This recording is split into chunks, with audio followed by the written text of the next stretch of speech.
Olá, igreja! Um feliz sábado a todos! Que alegria estarmos juntos nesse sábado especial para apresentar um projeto que marca a ação da Igreja Adventista do Sétimo Dia ao redor do mundo. É o projeto TEM, todos envolvidos na missão. O TEM segue o desafio de Cristo a todos nós: ide por todo o mundo e pregai o Evangelho. Porém, o TEM é mais que um chamado ao serviço. E como podemos todos nós nos envolvermos nessa ação? Hoje serão apresentadas maneiras simples e práticas para que cada membro da igreja possa participar do trabalho de Deus, onde quer que esteja. E para isso eu quero apresentar aqueles que estarão conosco nessa manhã. O pastor Valmir Barros, presidente da Missão Sul-Maranhense, pastor Valleide Máximo, líder das atividades do Ministério Pessoal, Escola Sabatina em Ação Solidária, e o pastor Laurentino Andrade, secretário executivo e responsável pela área de mordomia cristã em nosso território. Olá, meus irmãos, tudo bem? É muita alegria poder voltar e servir a igreja aqui no sul do estado do Maranhão, na Missão Sul-Maranhense. Obrigado pelas felicitações, obrigado pelas orações. De fato, é um privilégio poder servir junto com essa equipe nossa aqui da Missão Sul-Maranhense, a Igreja de Deus nesta região. Todos envolvidos na missão. Para esse momento especial, gostaria de ler pelo menos 3 citações. A primeira citação é uma citação bíblica, Atos, capítulo 18, verso 9 e o verso 10. Acompanhe comigo. E disse o Senhor em visão a Paulo: não temas, mas fala e não te cales, porque eu sou contigo e ninguém ousará em fazer-te mal, pois tenho muita gente nesta cidade. Paulo pregou em Atenas e não teve tanto sucesso na pregação dele. Fez uma abordagem muito filosófica. Os filósofos epicureus, estoicos, poetas, artistas. Paulo percebeu que a abordagem não foi tão ao ponto como ele gostaria. Bem, quando ele chega em Corinto, ele percebe que em Corinto é uma cidade pagã, cosmopolita, promíscua. Ele percebe que possivelmente ele não vai ter nenhum tipo de êxito na mensagem que vai pregar. E então, ele se cala, diz a Bíblia. E à noite, o Senhor aparece para Paulo e diz assim: Paulo, não tenha medo. Talvez, meus irmãos, a mensagem para nós também que estamos vivendo nesse cenário tão delicado da pandemia. E eu quero aproveitar aqui para dizer para vocês, como pastor deste campo, que nós precisamos sim ter todo o cuidado, seguir os devidos protocolos, cuidar com aquilo que dizem os decretos. Sim, precisamos ter esse cuidado. Agora, irmãos, a pandemia não pode paralisar a missão da igreja. A igreja não pode permitir que a pandemia a algeme. Pelo contrário, devemos criar estratégias novas, usar os meios virtuais, não sei, chegar ao coração das pessoas de alguma maneira que estão aflitas. Então não tenha medo. Nesse cenário tão delicado que estamos vivendo, eu sei que talvez esteja falando para alguém que perdeu um ente querido, ou que está com alguém no hospital em uma situação muito delicada. Nós precisamos confiar no Deus que está no controle da história, de nossa vida e deste planeta. Agora, depois que Deus diz isso, ele disse para Paulo: fala. Nesse contexto especial, nós devemos ser sim uma voz mais forte de esperança. A nossa voz não deve ser aquela voz pessimista, de estar compartilhando vídeos que não edificam. Nós precisamos ser, nos nossos grupos de igreja, precisamos ser uma voz otimista. Irmãos, Deus está no controle, vai dar certo. Precisamos falar. E o TEM tem essa proposta de ajudar a gente a se envolver de alguma maneira na missão que Deus confiou em nossas mãos. Por isso que a mensagem para a igreja que está reunida nesse momento é: fale. Fale. E eu gosto muito do que a Ellen White fala no livro Atos Apóstolos, página 111, ela diz assim: longamente tem Deus esperado que o espírito de serviço se apodere de toda a igreja, de maneira que cada um trabalhe para ele segundo a sua habilidade. Olha que coisa interessante. Cada um. A responsabilidade de cada um. E depois ela diz assim: segundo a sua habilidade. Você é um padeiro? Salve como padeiro. Você é um médico? Salve como médico. Advogado? Salve como advogado. Você é um agricultor? Salve como agricultor. É um professor? Salve como professor. Pastor, a única coisa que eu sei fazer é sorrir, pois então salve sorrindo. O certo, irmãos, é que todos nós temos dons que Deus nos proporcionou. E um dos dons importantes para a abordagem da pregação do Evangelho é o dom da amizade. Todos nós temos amigos, então todos nós podemos pregar. Cada um. E ela diz que longamente Deus está esperando essa resposta. Deus está esperando, irmãos, que alguém se sensibilize aqui na terra com a necessidade de pregar o Evangelho às pessoas que estão vivendo momentos bem delicados. A terceira e última citação que gostaria de apresentar para vocês também é a citação do livro Serviço Cristão, página 13. Ela diz assim: toda pessoa, desde a mais humilde e desconhecida, a mais importante e exaltada, é um agente moral dotada de aptidões pelas quais é responsável diante de Deus. Duas coisas são importantes observarmos nesse texto de Ellen White. A primeira coisa é que todos nós fomos dotados de aptidões. Todos. Se você não tivesse nenhuma habilidade, irmão, Deus não teria perdido tempo em fazer você. Você só veio para esse planeta porque você tem utilidade. Só por essa razão. Então, seja útil aonde você estiver. A segunda coisa que o texto fala, e é um pouco mais sério, mas é mensagem de Deus para nós nessa manhã. Aqui diz que nós somos responsáveis por isso.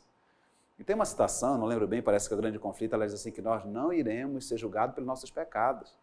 Ela diz que nós vamos ser julgados pelo potencial que nós tínhamos para desenvolver e não desenvolvemos. Então, neste momento especial, irmãos, quero convocar a igreja, e daqui a pouco meus dois colegas vão falar, pastor Valleide e pastor Andrade, e eles vão apresentar algumas estratégias, dupla missionária, classe bíblica, pequeno grupo, que você pode se envolver no cumprimento da missão. Meu apelo nesta hora especial é que cada um de nós nos envolvamos na missão de pregar o Evangelho a outras pessoas. Deus te abençoe grandemente. Olá, queridos irmãos, tudo bem? Eu quero aqui, de maneira bem clara e prática, apresentar para você uma forma de você também estar envolvido no cumprimento da missão. Eu quero falar sobre as duplas missionárias. E vemos esse fundamento bíblico em Lucas. Lucas capítulo 10, Jesus então dividiu os discípulos de 2 em 2 e os enviou para cumprir a missão. Vemos no livro de Atos ali a igreja colocando cada vez mais essa ordem em prática. Vemos ali Pedro e João subindo ao templo para orar, para ter comunhão e para pregar o evangelho. Vemos Paulo e Silas ali avançando com o reino de Deus em toda aquela geografia. Então é de origem celestial. E eu quero também apresentar para você essa tela aí, acompanhe comigo o que a irmã White fala sobre os estudos bíblicos. Olha só. A ideia de dar estudos bíblicos é de origem celestial e abre caminho para que centenas realizem no campo missionário uma importante obra que de outra maneira não poderia ser feita. Então esse é o trabalho das duplas, levar a mensagem de esperança através dos estudos bíblicos em cada lar, em cada casa. Então nós convocamos você para participar de uma dupla missionária. E as duplas missionárias são um meio eficaz e poderoso para desenvolver as pessoas e levar o evangelho. E quando a missão é assim cumprida, as dificuldades diminuem e o ânimo para realizar o trabalho aumenta, porque assim acontece o CRM, um orando pelo outro, mantendo relacionamentos sólidos e assim juntos cumprindo a missão que o Senhor confiou. E quem sabe eu falo para você que não é um evangelista, quem sabe não é um pregador, mas também pode se envolver na missão da igreja. Você pode fazer parte de uma dupla missionária. Você pode convidar um amigo seu, você pode fazer dupla com a sua esposa, com o seu esposo, ou você que tem uma certa experiência, convidar um novo na fé, para junto com você sair, quem sabe no sábado à tarde, ou num dia marcado ali pelo aluno, para comunicar esperança, falar de Jesus através dos estudos bíblicos. E aí você pode convidar um amigo seu, você pode convidar um familiar, um vizinho, você pode, quem sabe, sair num sábado à tarde com as pesquisas. O seu pastor tem esse material, a pesquisa bíblica. Você sair na vizinhança fazendo essa pesquisa, você vai perceber que tem muitas pessoas que estão sedentas de ouvir a palavra de Deus. E você pode ser esse instrumento de salvação para a pregação do Evangelho. O Projeto T, então, convida todos a se envolverem na missão. E eu quero convidar você da unidade de ação a se dividir em duplas missionárias. Você que faz parte de um pequeno grupo também, o pequeno grupo inteiro se dividir em duplas missionárias, porque queremos o envolvimento de todos, toda a igreja envolvida trabalhando na obra do Senhor. Aí está, querida igreja, uma maneira de você se envolver nesse poderoso projeto. Todos envolvidos na missão. E duplas missionárias é esse método divino de pregarmos o Evangelho, pois queremos discipular e salvar pessoas para o reino dos céus. Deus conta contigo e vamos todos juntos nos envolvermos na missão do Mestre. Uma árvore leva cerca de 15 anos em média para atingir seu crescimento total. Parece bastante tempo, mas quando vemos que tudo começou com uma simples semente, o tempo até parece pequeno. Para uma árvore crescer, alguém precisa preparar a terra, plantar a semente, e outro precisa regar o solo. Jesus nos deixou a missão de plantar a semente do seu amor. Quando compartilhamos sua mensagem, plantamos nos corações a esperança de uma nova vida. De 2 em 2, Jesus enviou os discípulos para a missão, para plantar essa semente e mostrar um novo caminho em cada lar, em cada casa. Ao compartilharem a mensagem, a esperança se espalhava. E hoje não é diferente. De 2 em 2, o trabalho de plantar as sementes continua. Temos um ministério a cumprir por amor e levar adiante a missão de unir corações a Jesus.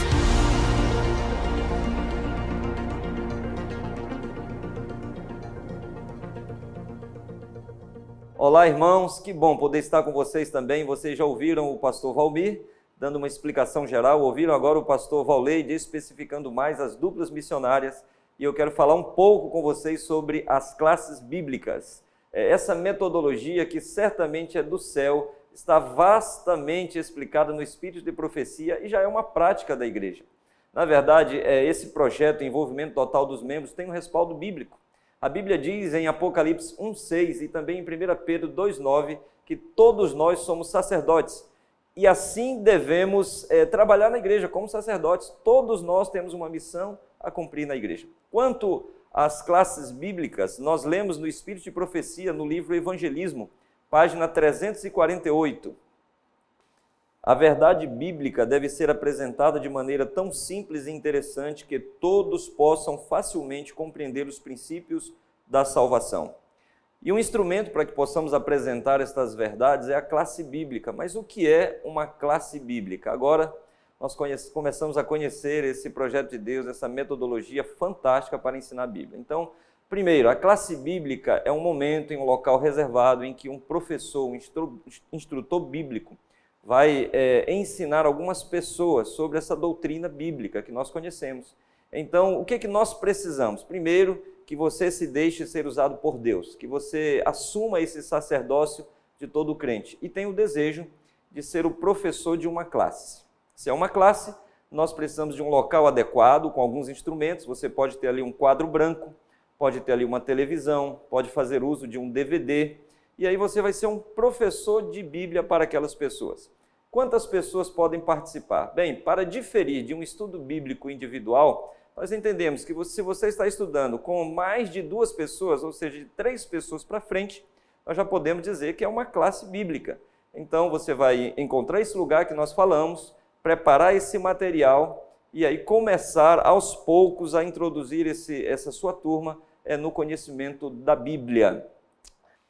Muito bem, aonde eu posso então conseguir alunos para esta classe? Nós entendemos que os alunos da Novo Tempo, que fazem contato aí via rede social, via e-mail com a Novo Tempo, são alunos naturais dessa classe, são os primeiros que você deve buscar. Mas também nós podemos ter uma classe bíblica com juvenis, com desbravadores, com aventureiros, podemos fazer uma classe bíblica com jovens, com pessoas que frequentam a ASA, a Ação Solidária da Igreja, e assim você terá alunos. Os membros da igreja podem trazer também alunos para essa classe, quem sabe um parente não adventista, e assim você terá a sua classe de estudo da Bíblia. O ideal é que você já tenha um dia fixo, um horário adequado para que todos possam participar e, de posse desse equipamento de apoio, então começar a classe bíblica. Nós também podemos buscar apoio do coordenador de interessados, da escola sabatina, e assim os alunos virão para o estudo. Como deve ser a programação dessa classe? É uma programação simples, muito parecida com a programação de uma igreja. É preciso haver uma recepção, é necessário que haja ali um quebra-gelo, haja ali uma explicação inicial, então um momento de louvor, e aí começa então o estudo da Bíblia.